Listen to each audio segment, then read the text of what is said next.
como era o nosso planeta há tantos milhões de anos atrás, ou seja, 200 mil anos atrás, 2.000 séculos, 2 milhões de meses, 73 milhões de dias, 1 bilhão e 752 milhões de horas. Como era o mundo, o ano há 200 mil antes de Cristo? Eram de formas diversas das que são hoje, mas também de outras formas parecidas, como nos dias atuais.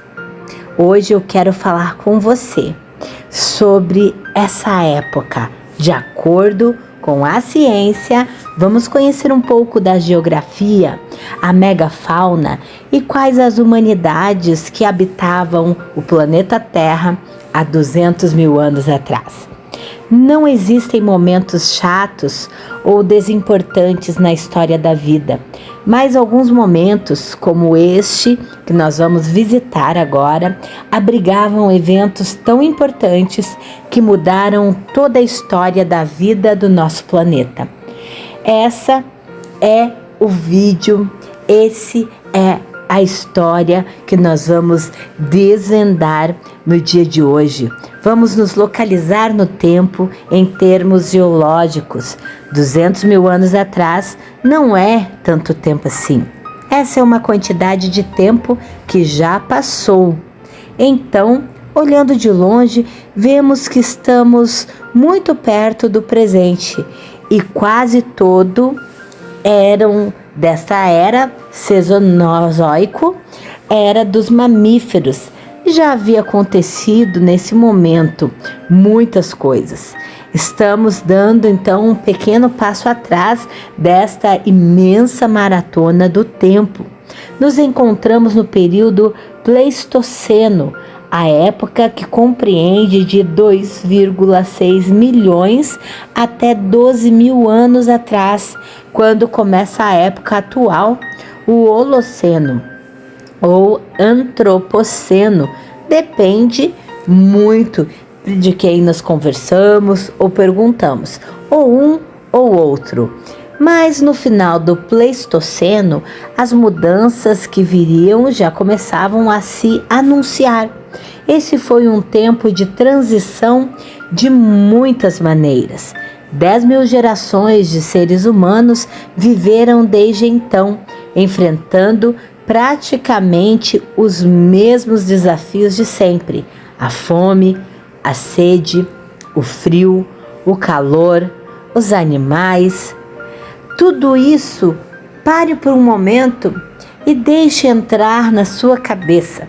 Se uma máquina do tempo te deixasse perdido e atordoado nesse momento do planeta, nem mesmo o céu poderia te ajudar a se localizar, pois as constelações dos céus não seriam as mesmas e algumas das estrelas seriam irreconhecíveis.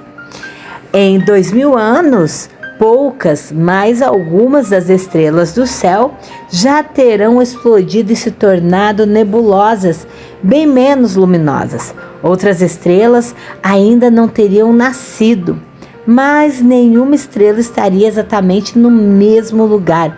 Podemos até pensar que o céu é estático, porque no tempo que temos de vida é impossível reparar qualquer diferença, mas na verdade ele está em movimento. Assim como planetas girando em torno do Sol, nosso sistema solar inteiro orbita o centro da Via Láctea, como qualquer estrela nela. Uma volta completa demora 230 milhões de anos. Da última vez que o Sol passou nesse ponto da galáxia, os dinossauros estavam apenas começando a dominar o mundo. Era o meio do Triássico. Vamos voltar nesse momento e nesse tempo. Logo, logo você vai saber mais. Mas vamos continuar falando sobre as estrelas mais próximas do Sol, que são as que se movem aparentemente mais. e as mais distantes, as menos, assim como na estrada uma placa de trânsito parece passar mais rápido do que uma montanha na paisagem. Quando nossos ancestrais olhavam para os céus há 10.000 gerações atrás, eles viam formatos diferentes, mas eles também poderiam se enganar, achando que as constelações eram permanentes. Como era a geografia e o clima do nosso mundo há 200.000 anos atrás? Você pode imaginar como eram? Olhando a Terra de uma espaçonave, você poderia ter bastante dificuldades encontrando qualquer diferença com a Terra atual, é claro, desconsiderando toda essa transformação. A humanidade recente, porque obviamente a Terra não brilhava à noite há 200.000 anos atrás, como brilha hoje. Essa característica se tornou proeminente há cerca de 150 anos. É muito recente.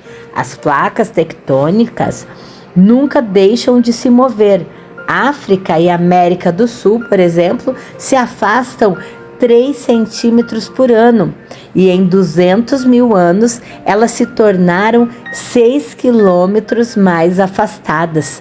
O nível do mar, a umidade, a temperatura, as linhas costeiras seriam familiares para os habitantes da Terra presente, com a diferença de ser alguns poucos graus mais frio do que hoje na média.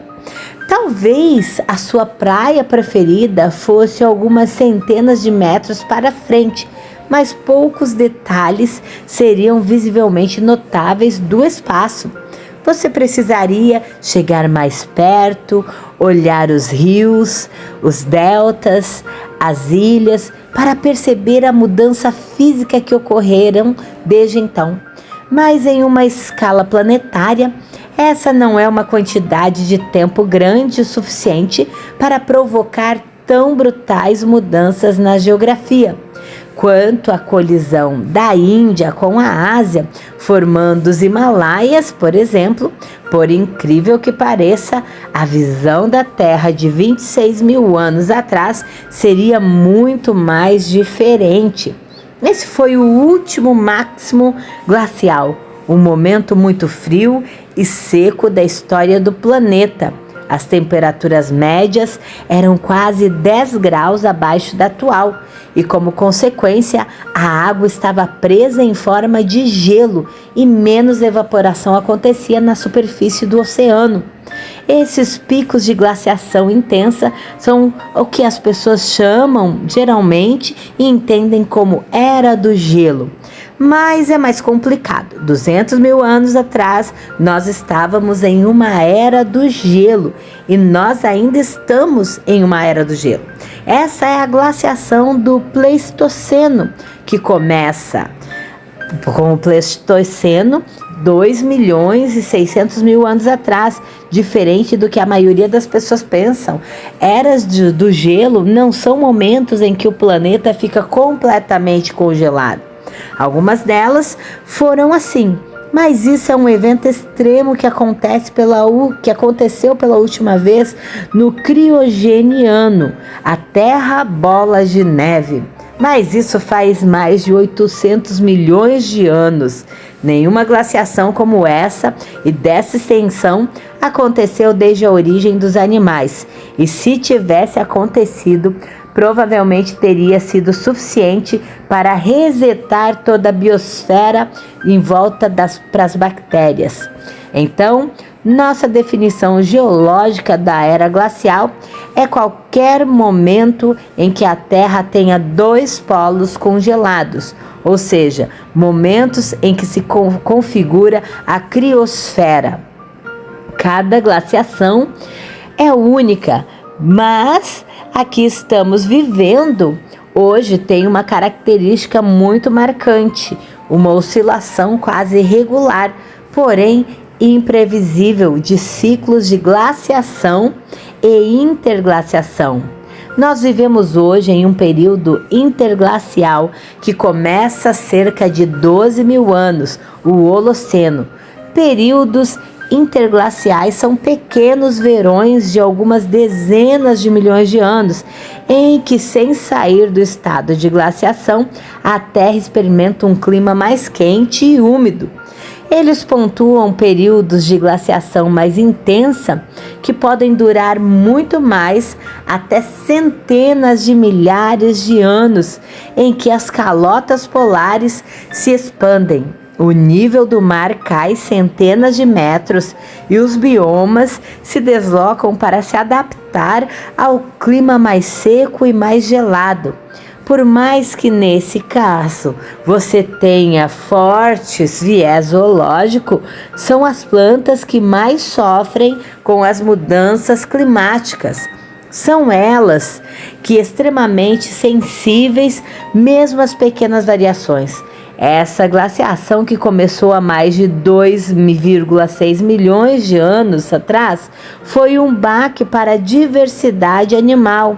E esses ciclos glaciais e interglaciais acabam sendo uma provação constante para a vida do planeta.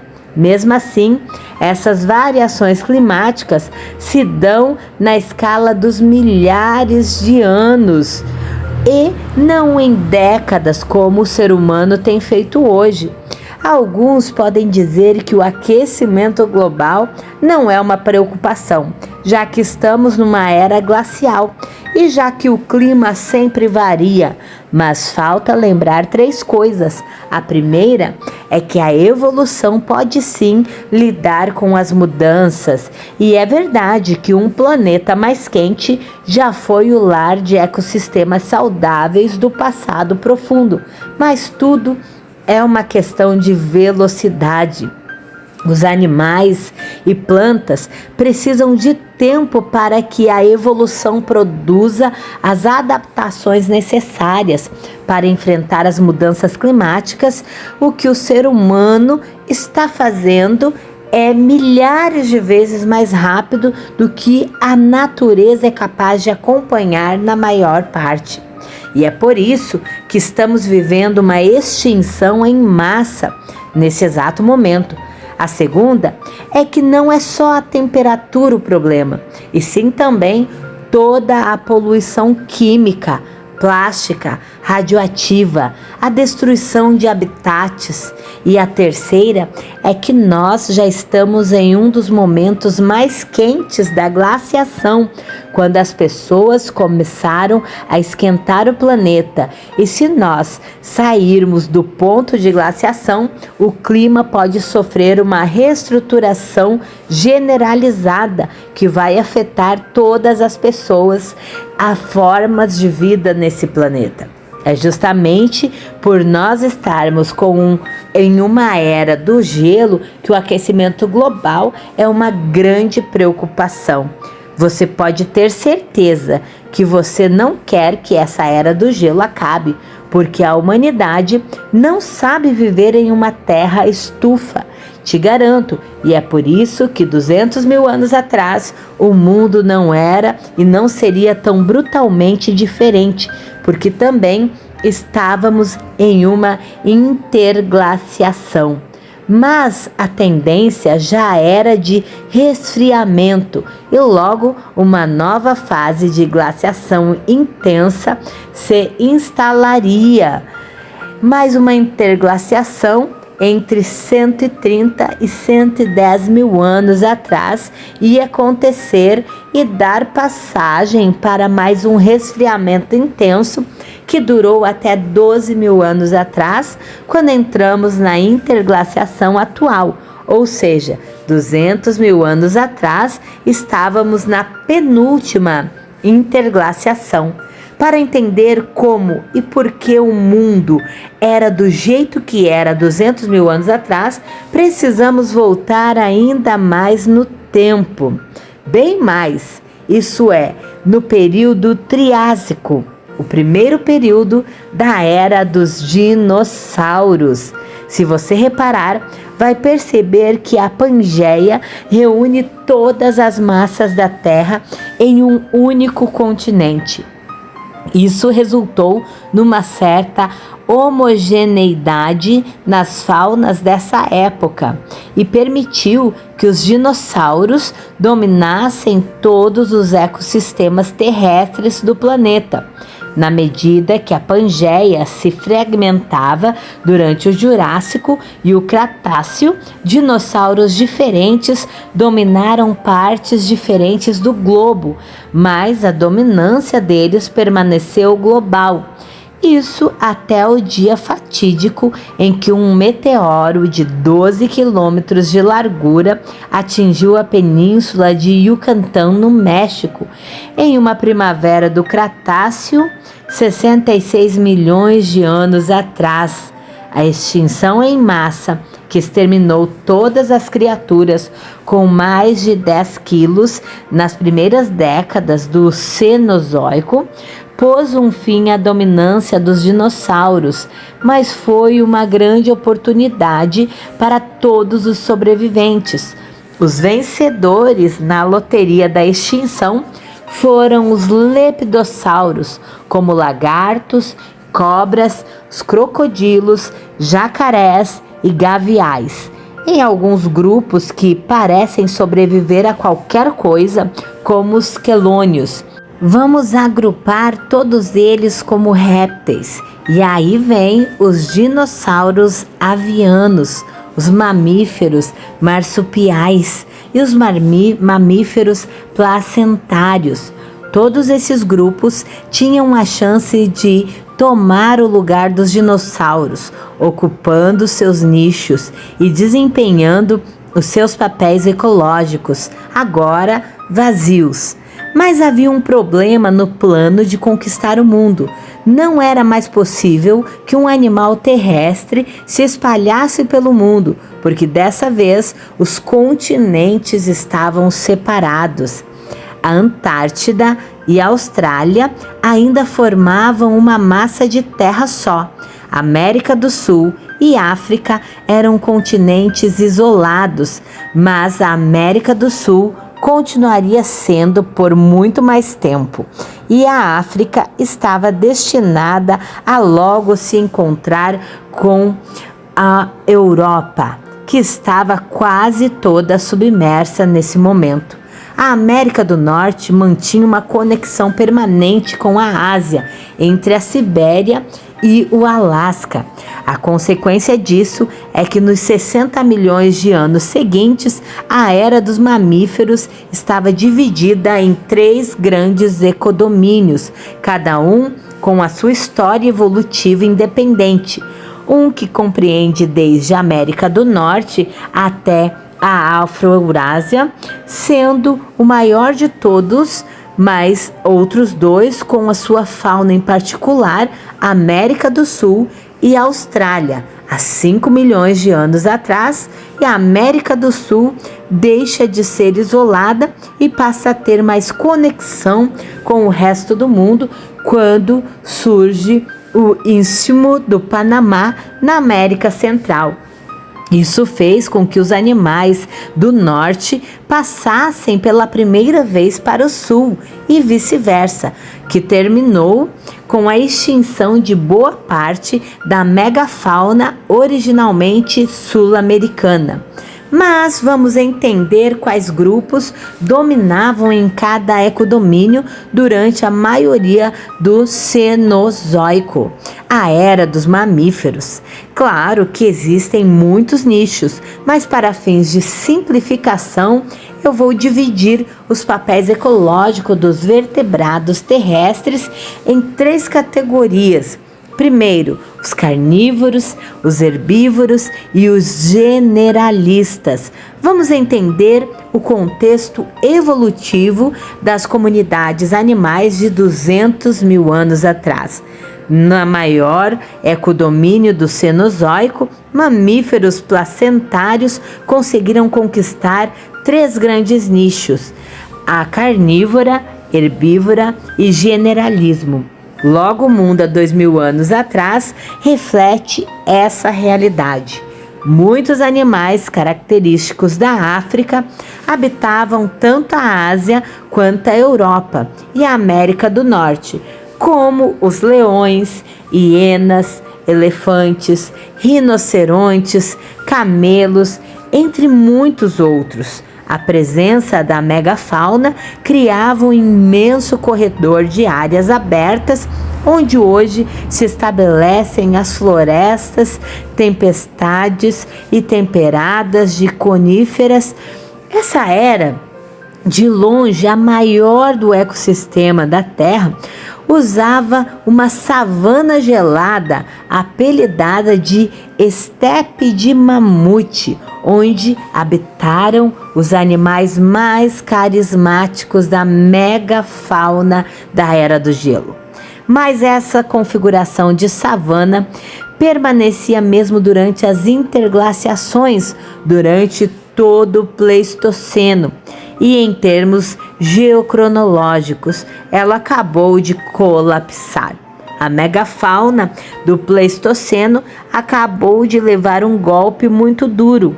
Uma grande parcela da megafauna do planeta foi extinta em um breve período de tempo que coincide com o início da atual interglaciação. A extensão da parede de culpa das humanidades nessa extinção ainda é muito debatida entre os cientistas e historiadores. Com a megafauna virtualmente extinta, as árvores que antes eram pisoteadas e derrubadas começaram a crescer, o que era uma imensa, populosa e diversa savana até 10.000 anos atrás se tornou uma floresta monótona, pobre em diversidade tanto animal quanto vegetal. Então, por mais que estivéssemos em uma interglaciação há 2.000 anos atrás, essas florestas do hemisfério norte eram muito mais restritas e no lugar delas havia uma versão fria da savana africana. Ao invés de elefantes, tínhamos mamutes, rinocerontes e muitas outras lanosos. E por aí vai. Mas alguns animais se destacavam, e um dos animais incríveis que coabitavam a África, o Oriente Médio e o subcontinente indiano, como nos nossos ancestrais, esse animal é provavelmente o maior girafídeo e o maior ruminante que já existiu, com uma aparência imponente de 2 pares de chifres na cabeça. Ele tinha um aspecto que lembraria o okapi gigantesco. Esse animal incrível pode ter vivido até tempos tão recentes, há 8.000 anos atrás. Algumas artes rupestres na África também parecem dar vis a esses esqueletos de animais, o que significa que eles faziam parte da paisagem. Durante a esmagadora maior parte da história da humanidade, e ainda assim era um gênero dentre muitos girafídeos que já popularam o planeta. Outro animal fascinante que pode ter vivido com outras humanidades, como o Homo erectus, é o Gigantopithecus. Ele foi o maior primata que já existiu e habitou as florestas da Índia, China, Vietnã entre 5 milhões a 100.000 anos atrás. Ele era próximo dos orangotangos e podia chegar a 3 metros de altura e pesar incríveis 600 quilos. A dieta deste animal, assim como a do panda, consistia quase inteiramente de bambu e de frutas, e as causas da sua extinção ainda são controversas.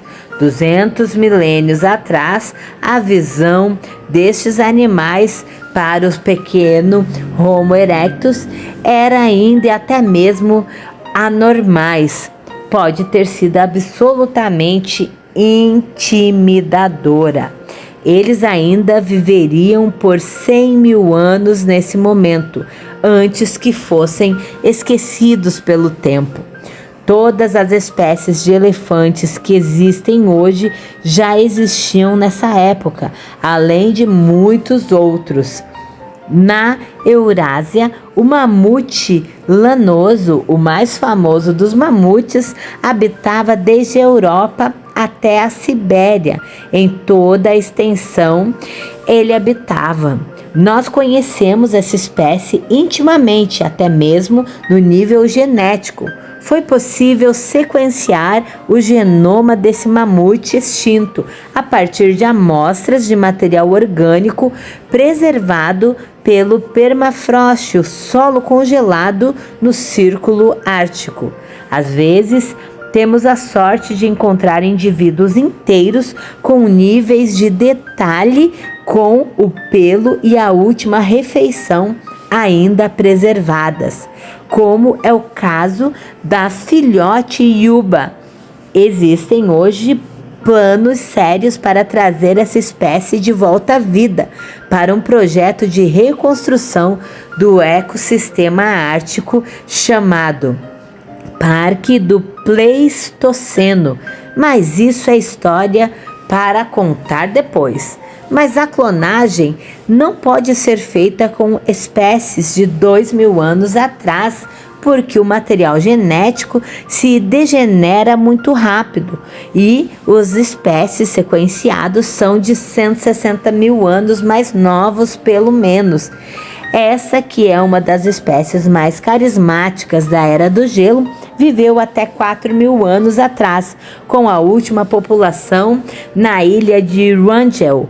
Sabemos que não apenas os mamutes eram caçados pela sua carne, mas também que seus ossos serviam como material de construção para cabanas e templos, mas a evidência disso não é tão antiga. Na América do Norte, no entanto, dominava o mamute colombiano, uma espécie consideravelmente maior do que o mamute lanoso, sendo um dos maiores proboscídeos de todos os tempos. Assim como os elefantes atuais, suas visão tinham versões peludas. Os rinocerontes também já foram bastante comuns em toda a Eurásia. O gênero Lamnosterium é o mais conhecido dos rinocerontes da Era do Gelo. Pinturas rupestres mostram que nossos ancestrais conviviam e caçavam animais que podem ter sido extintos cerca de 30 milênios atrás. As primeiras reconstruções mostram os Elasmotherium como um imenso chifre pontiagudo, mas estudos mais recentes apontam para um outro formato, como um domo. E o Smilodon é o mais famoso predador do Pleistoceno, um gênero de tigres com dentes que sobe e que eram exatamente tigres, como o nome popular sugere. Ele resolveu como grande parte da megafauna da Era do Gelo até 10.000 anos atrás. Na América do Norte e do Sul, devem ter evitado competições com as onça-pintadas, se especializando em presas maiores, o que pode ser também a causa da sua extinção. Os dentes caninos superiores eram muito longos, mas também frágeis, o que significa que eles não podiam depender exclusivamente dos dentes para caçar. Seus braços são mais fortes do que a média dos felinos, e o que parece era deles, da espécie do Smilodon, dependiam para abater suas presas. Uma ampla variedade de bovídeos selvagens habitava a África até a Eurásia. O mais impressionante de todos seja o pelovis. Esse bovídeo africano tinha um chifre impressionante, cujas funções ainda são debatidas. Ele pode ter vivido até tempos tão recentes como 4 milênios atrás, e sua convivência com humanos também é documentada em artes rupestres. Mas O bovídeo mais importante e presente em toda a história da humanidade foi o auroch. Esse boi selvagem deu origem a todas as raças modernas de gado. Em alguns eventos independentes de domesticação, sua distribuição ela foi extremamente ampla, desde a Sibéria até a Europa e a Índia. Os aurochs se extinguiram durante o final do Holoceno devido à perda do habitat e à caça, quando o último indivíduo morreu em 1627 na floresta de Joktorok, na Polônia. Mas tentativas de recriar o auroch com o cruzamento de diversas raças de gado já aconteceram, e por mais que o resultado pareça superficialmente um auroch, geneticamente é outra história. Para terminar nossa análise de como era o grande ecodomínio 2000 anos atrás, vamos fazer uma rápida viagem para Madagascar. Aqui é uma das maiores ilhas do mundo. A biogeografia e a evolução fizeram sua mágica, produzindo uma fauna peculiar que vale muito falar. Vohombi é provavelmente a maior ave que já existiu, sendo o dinossauro mais pesado a viver depois do Mesozoico. Conhecidos como aves-elefante, eles podiam pesar quase 600 quilos e ter 4 metros de altura. Apesar do tamanho, esse era o animal herbívoro e oportunista, e não um caçador feroz. Com toda a caça e procura pelos ovos, esse animal acabou extinto recentemente no ano 1000 depois de Cristo. Vamos ver o que estava acontecendo no hemisfério sul há 200 mil anos atrás, com os 3 continentes restantes: América do Sul, Antártica e Austrália. Não tem como se dizer sobre a Antártida nesse período, já que o continente foi quase esterilizado por temperaturas congelantes há mais de 40 milhões de anos. Mas se ele ainda tivesse uma fauna e flora nativa diversa, provavelmente teria mais semelhanças com a Austrália, o último continente a ter contato com a Antártida dos 90 milhões de anos atrás, e é dela que nós iremos falar um pouquinho agora. A Austrália é conhecida até hoje como um lugar de animais completamente diferentes do resto do mundo. Dominado por marsupiais, mais de 200 mil anos atrás, isso era ainda mais pronunciado. Vamos ver quem estava ocupando cada papel ecológico no continente australiano. O generalismo foi conquistado pelos mamíferos marsupiais, assim como a herbivoria, mas a posição de predador foi dominada pelos répteis, principalmente por aqueles que são adaptados a climas áridos, como o australiano. Vamos conhecer esses animais? Um dos mais importantes e duradouros predadores da Austrália foi a quincana, um crocodilo terrestre completamente quadrúpede e com pernas longas. Crocodilos terrestres são uma coisa que volta e meia acontece na evolução, mas foi esse que viveu até mais recentemente, tendo surgido quase 30 milhões de anos atrás e sobrevivido até 10 mil anos. Quincana podia medir 3 metros de comprimento e pesar até 200 quilos. Outro réptil gigantesco que aterrorizava a vida da megafauna australiana foi Megalania, um parente gigante dos dragões de Komodo, que por sua vez já são versões gigantes de lagartos monitores varranídeos, Megalania podia chegar a 5 metros de comprimento e, se sua estratégia de caça for parecida com as dos dragões de Komodo atuais, ele era capaz de se alimentar mesmo dos maiores animais da época. Ele conviveu por alguns milênios com os primeiros povos aborígenes da Austrália, antes de ser extinto há cerca de 40 mil anos.